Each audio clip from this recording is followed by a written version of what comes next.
Skype right now. Okay, the reason I have this particular page up is I need to address something that I said accidentally in error to Brother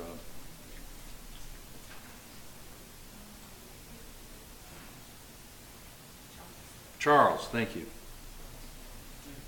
I hate it when I can't remember somebody's name. In Jeremiah chapter 22, there are a couple of things that are said.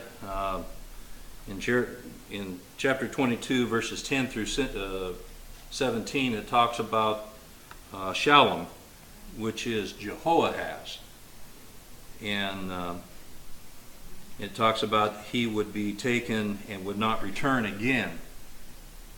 And Jehoahaz is the son of Josiah. I was thinking, because I spoke off the top of my head, I was thinking that was Jehoiachin, which was the son of Jehoiakim. But that's what you get for speaking off the top of your head rather than looking. So I spoke in error there.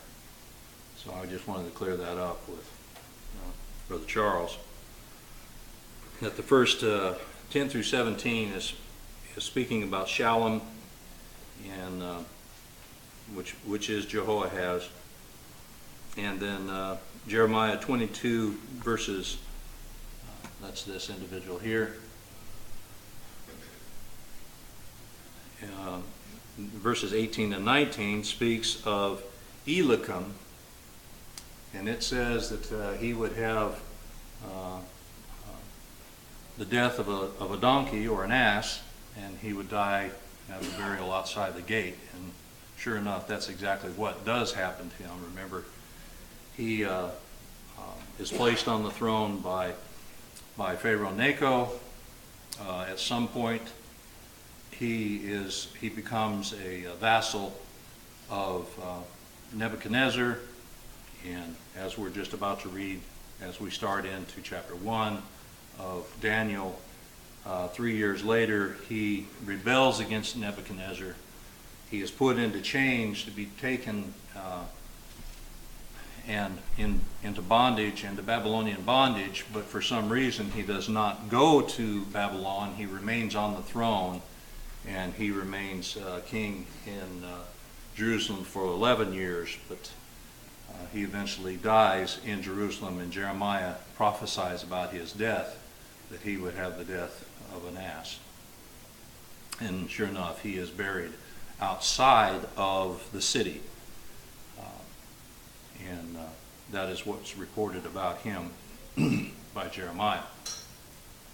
And so he does not warrant by the people a burial of a king. He's not buried in the tombs of the kings. So even the people consider him evil. So that's what we know about Jehoiakim. Anyway, I wanted to clear up Jeremiah 22 with what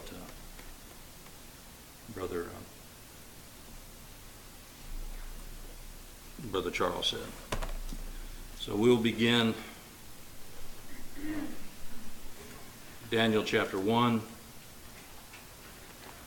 this evening.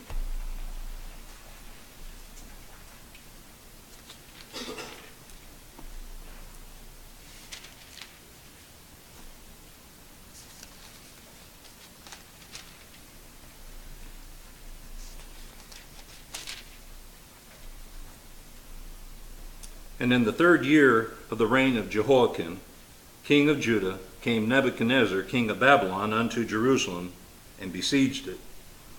And the Lord gave Jehoiakim, king of Judah, into his hand with part of the vessels of the house of God, which he carried in the land of Shinar, to the house of his God, and he brought the vessels into the treasure house of his God. And the king spake unto Ashpenaz, the master of his eunuchs, that he should bring certain of the children of Israel and of the king's seed and of the princesses, children of whom was no blemish, but were well favored and skillful in all wisdom and cunning and knowledge and understanding science, and such had ability in them to stand in the king's palace, and whom they might teach the learning and the tongue of the Chaldeans. And the king appointed them a daily portion of the king's meat and of the wine which he drank, so nourishing them 3 years, and at the end thereof they might stand before the king.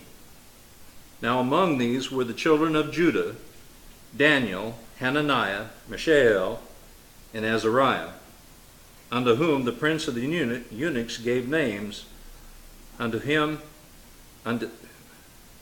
for he gave unto Daniel the name Belteshazzar, and unto Hananiah Shadrach, unto Mishael Meshach, and unto Azariah Abednego. But Daniel purposed in his heart that he would not defile himself with the portion of the king's meat, nor the wine which he drank. Therefore he requested of the prince of the eunuchs that he might not defile himself. Now God had brought Daniel into favor and tender love with the prince of the eunuchs. And the prince of the eunuchs said unto Daniel, I fear my lord the king, who hath appointed your meat and your drink, for why should he see your faces worse liking than the children which are of your sort? Then shall ye make me endanger my head to the king. Then said Daniel unto Melzar, whom the prince of the eunuchs had set over Daniel, Hananiah, Mishael, and Azariah, prove thy servants, I beseech thee, 10 days, and let them give us pulse to eat and water to drink. Then let our countenances be looked upon before thee, and the countenance of the children that eat of the portion of the king's meat, and as thou seest, deal with thy servants. So he consented with them in this matter, and proved them 10 days. And at the end of 10 days their countenances appeared fairer and fatter in flesh than all the children which did eat the portion of the king's meat. Thus Melzar took away the portion of their meat and the wine that they should drink, and gave them pulse. As for these 4 children, God gave them knowledge and skill in all learning and wisdom, and Daniel had understanding in all visions and dreams. Now at the end of the days that the king had said that he would bring them in, then the prince of the eunuchs brought them in before Nebuchadnezzar. And the king communed with them, and among them all was found none like Daniel, Hananiah, Mishael, and Azariah. Therefore they stood before the king. And in all matters of wisdom and understanding that the king inquired of them, he found them 10 times better than all the magicians and astrologers that were in his realm. And Daniel continued even to the 1st year of King Cyrus. So chapter 1 introduces us to the characters that we will read about through the rest of the historical section of Daniel, which is chapters 1 through 6. We get to meet these individuals. We find out a little bit about them. And we learn some important things about these individuals. Now, I went into a great deal about the background, so you know a little bit about the history, why the children of Israel are in such a pitiful shape. They rebelled against God. They rebelled against everything the prophets had told them. And even though the prophets told them, now if you'll do what God tells you now, you won't, Nebuchadnezzar won't come against you anymore. But they still rebelled even more and more, even though they had all this evidence, the power to back up what was continuing to go on. They still continued to rebel, and in rebelling against Nebuchadnezzar, they're rebelling against God also. So they find themselves in pitiful times. very desperate times. But as we had already discussed, whose fault was it? It was the king's fault. It was the people's fault. And it was the priest's fault too. The spiritual leaders of the people. All of them had responsibility for them being in the shape they were in. None of them were doing what they were supposed to do.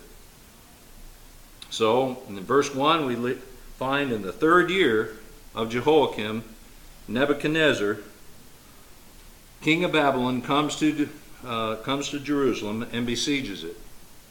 Now, as we've already discussed, the word besieged leads us to understand that he didn't press the siege to its full extent.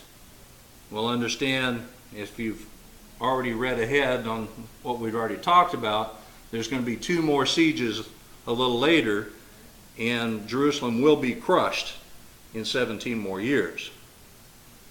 But right now, Jerusalem's not quite crushed, but people are taken captives. Okay? We're given a little bit of an inkling of the attitude of Nebuchadnezzar.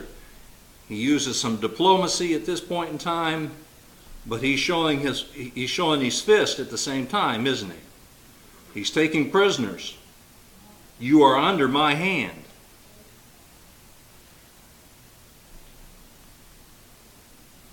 But for whatever reason, he allows Jehoiakim to stay on the throne. So there's a bit of diplomacy, but he's stiff. He's a tough ruler. But in verse 2, who is in control? God is in control. Who put Jehoiakim under Nebuchadnezzar's hand? God did. And the Lord gave Jehoiakim, king of Judah, into Nebuchadnezzar's hand. Only by the 2nd verse we learn who is in control. When we talk about the kingdom of men versus the kingdom of God, who is in control? It may seem around us all the time that things are totally out of control, but who is in control? Who is ultimately in control at all times? You and I need to do what we need to do. We need to vote the right people into the right places. We need to be involved in our government as we can be and do the right things. You and I always need to do the right thing. We need to stand up for the right things, even if it costs us our lives. And we're going to see that in chapter 3, right? However, who is ultimately in control? God is. It reminds me of Romans 13, for there is no authority except from God, and those that exist have been instituted by God. Okay? Every place, as we had our study of the Kings, every place that the people would start turning away was when the king became proud and forgot that God was in charge. That's every time they would start falling away. That was the first step. And so the fact that right here, right away, it says the Lord gave Jehoiakim into his hand. It just goes to show, here's what I've been telling you, and here's the result. Right, so there's consequences for actions, isn't there? People didn't do what they were supposed to do, and there was consequences for it, and they're reaping the consequences of their actions. And we need to realize that. If we don't do, there's going to be consequences. If we don't do what is right, there's going to be consequences. If we keep killing babies like we are now in abortion, you don't think there's not going to be consequences to our government? You don't think there's not going to be consequences to our economy? God is going to require that blood of us in this nation. And how? I don't know. But I can guarantee you that blood is going to cry out from the ground.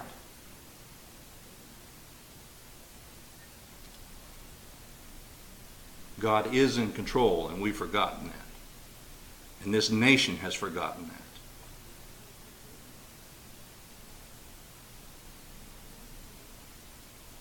As we go on in verse 2,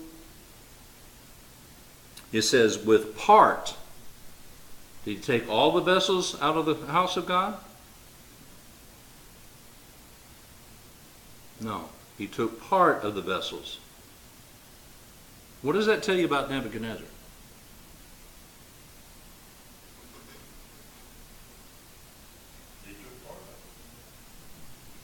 Why?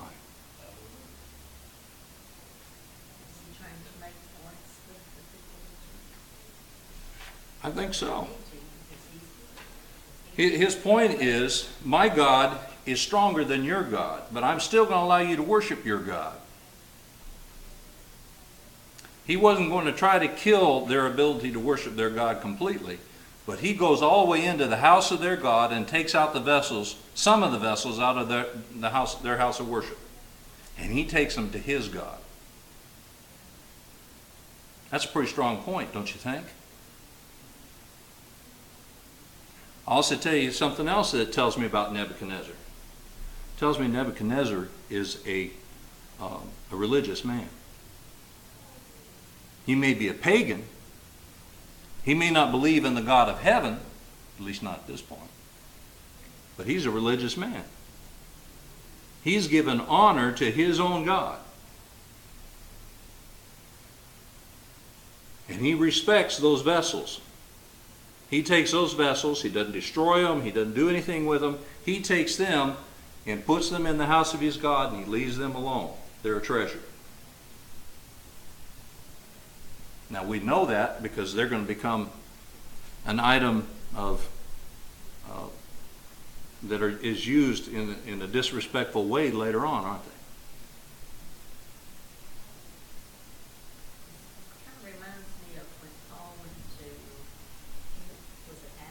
Mm-hmm. Where there were so many gods around, and he wanted to tell them about the God. But they were trying to cover all their bases. Maybe that's what Nebuchadnezzar's doing. He wants to cover his bases. I think maybe you have a point. I can't really prove that, but I think maybe you have a point. Because see, a pagan will consider that there's a pantheon of gods, and Nebuchadnezzar had a pantheon of gods. So if you were to walk down Babylon at that point in time, you would see that there is many temples to many different gods. And when you were to walk in, if you were a pagan at that time, when you would walk into that particular temple, you would act as if that particular god was the only god, because you're in that house of that god. And that doesn't offend you. When you would walk into another temple, you would act as if that god was the only god there was.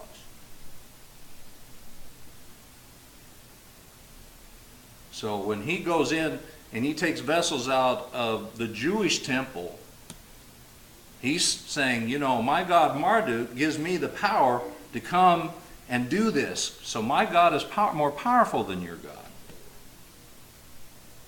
And so these treasures, I'm going to take them and put them in my temple.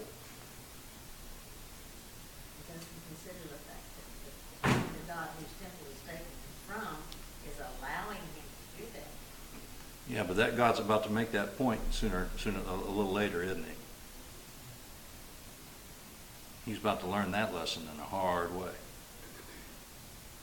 Okay? All right? Okay, any other thing that you want to talk about there? Those first two verses? Verse 3. So the king speaks to Ashpenaz, the master of his what? Eunuchs. Now that causes a lot of heartburn with a lot of people. Now if you read a lot of different, as I have now, a lot of different commentators, they are split down two ways. What does this mean? Does this mean that Daniel, Hananiah, Azariah, and Mishael are made eunuchs? And I've studied this quite a bit over the years, over the last, since 1985. And I can make a case for either side. I can make a strong case for either side, actually. And either one makes sense. On the one side, you can say, well, the whole reason for taking these children, and when we use the word children, we're talking about what? Young adults. Young adults, young men. Some say 17 years old, some say anywhere between 14 and 20 years old. They're young men that can be trained, and that's the whole point, as we'll read a little bit further. They're young men that can be trained and can stand in front of the king as his advisors. That's the whole point of taking this group of individuals, okay? So the whole reason of taking these individuals is to weaken the Judas lineage, right? Notice who they are. They're royalty. They're princes. Okay? So now, the kingdom you have just taken them from is now weakened. They're up and coming. They're individuals who would now be the leaders of what could be an uprising is now gone. Their best and brightest has now been taken away.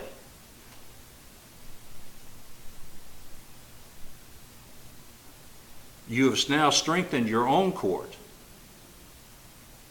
Now I have the best and the brightest in the world from every kingdom that I can draw from. See how I've strengthened myself and I've weakened everyone else around me. Okay? What would happen if one of them, and he's a royal, has children? What are they going to want to do?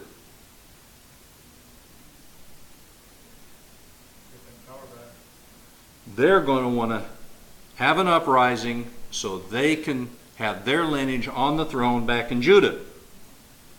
So if you make them a eunuch, take away that ability,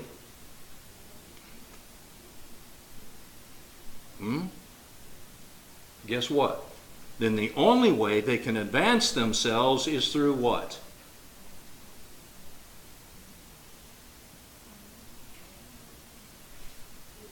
People think that the only reason that you would make someone a eunuch is so they can be over the harem. That's not the only reason you would make someone a eunuch. The reason you would make someone a eunuch at times, particularly in this point in time, is to make certain that they don't have lineage that would rise up to become your enemy. Because what do we see happening all the time now? Their children and their grandchildren and their children's children rise up to be enemies for over and over and over and over again. It continues on forever. You cut that in the bud. Maybe that's a bad way to put it, but it's maybe graphic, but it's true, right? So that's one way of looking at it, right? You've cut that. The only way now that they can advance themselves is if they do good for the king and they get advancement that way, and the king gives them more responsibility, and now they've advanced themselves. Now they get goods. Now they get wealth. Now they get power. And what do we see today is more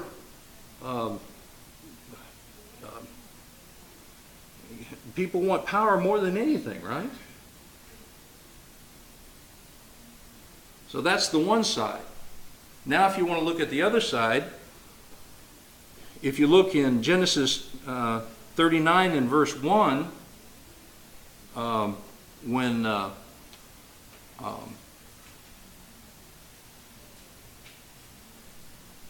Joseph is taken into Egypt, he goes into whose house as a servant? Potiphar. And the very word that is used there is the same word that is used here. It is translated eunuch, is translated there as servant, means eunuch. So that term, and Potiphar was married. So we know that term sometimes means servant, or an individual that is a servant of a king. And he was married.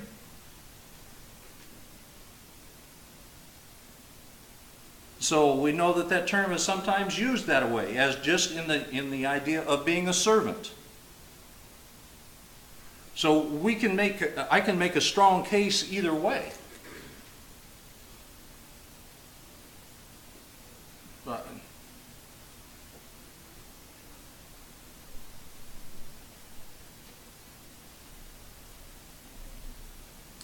I can make a real strong case either way. So I'll just be quiet. I kind of lean towards they were made eunuchs. We don't hear anything about their lineage throughout the rest of the book. We don't hear about them ever having wives. But that don't mean anything, does it? Just because we didn't hear anything about it doesn't mean they didn't have any.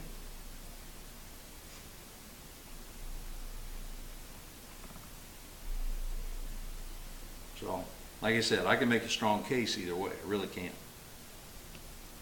But commentators are sharply, shall I say, very sharply. Some will say they absolutely weren't. Some will say they absolutely weren't. I'm not going to be dogmatic either way. But I want you to know that there is a sharp disagreement amongst them. Okay? Any comments or questions on that particular point?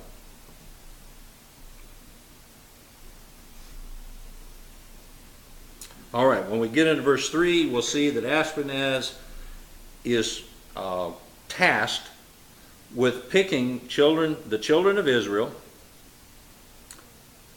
Now notice, this same word is the same thing as the children of Judah.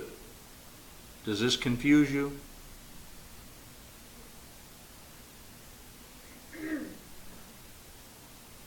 Children of Judah, children of Israel.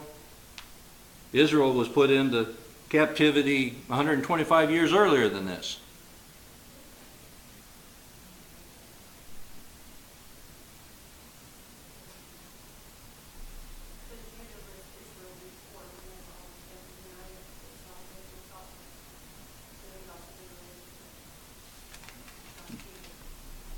That is correct. The terminology still works for them. I'll tell you something else that is also true. When Israel was put into captivity, when the kingdom of Israel was put in, not the children of Israel, but the kingdom of Israel was put into captivity, some of them were put into captivity where? In Babylon. They were spread throughout all the world, and some of them were put in Babylon. And who knows where they migrated from there?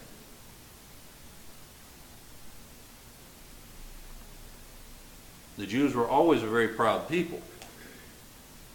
Some of them, I'm sure, mixed with other races, but some of them maintained their race, even though they were idolaters at the time they went into captivity.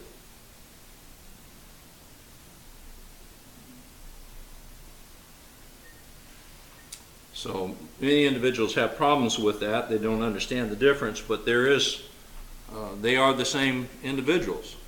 And if you follow the terminologies, Abraham was a Hebrew, going all the way back to the land of Ur. So all Israelites are Hebrews, but not all Hebrews are Israelites, right?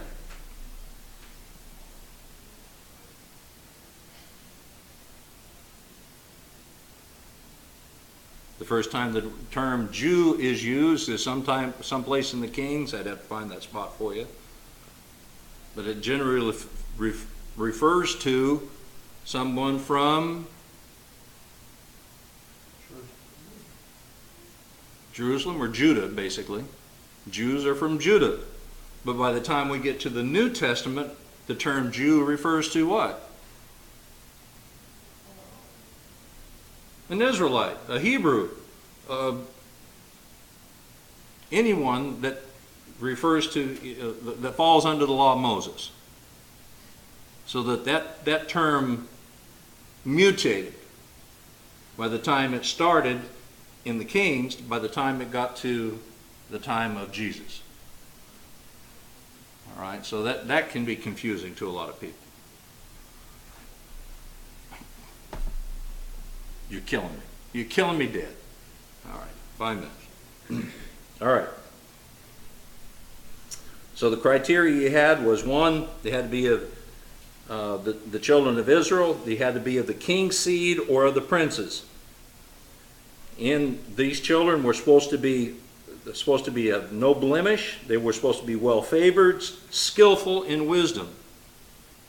So these couldn't be dumb bunnies, right? These had to be individuals who could learn things.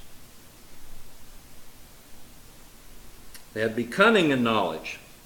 They had to understand science. They knew true science. Babylonians knew true science. They had a certain amount of true science. But they were going to have to learn some things that the Babylonians learned and knew very well. They watched the stars, but they were mystics also. Because they believed in what? Astrology. Not just astronomy, because they were very good at astronomy also. But they believed in astrology. And astrology means what? The fate of man is in the stars, right? Okay? That mysticism there. By the way, there's a whole lot of Christians that are mystics, whether you want to call them that or not. If you think the Holy Spirit is leading you around, separate and apart from the Word, you're a mystic. We may not call them that, but that's what they are. I mean, let's get down to brass tacks. If you think something other than your mind's leading you, you're a mystic.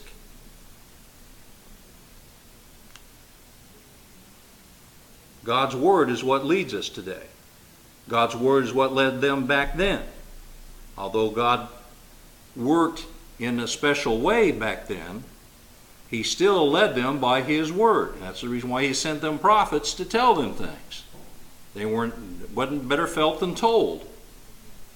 They had to be told things, and they either did what they were told or they didn't do what they were told. And many times they didn't do what they were told. Okay, finishing verse 4. They were to stand, they had to have the ability to stand in the king's palace. The king wanted the very best. Okay, he wanted the very best from Judah to stand in his palace. All right, and they had to be able to learn the tongue of the Chaldeans.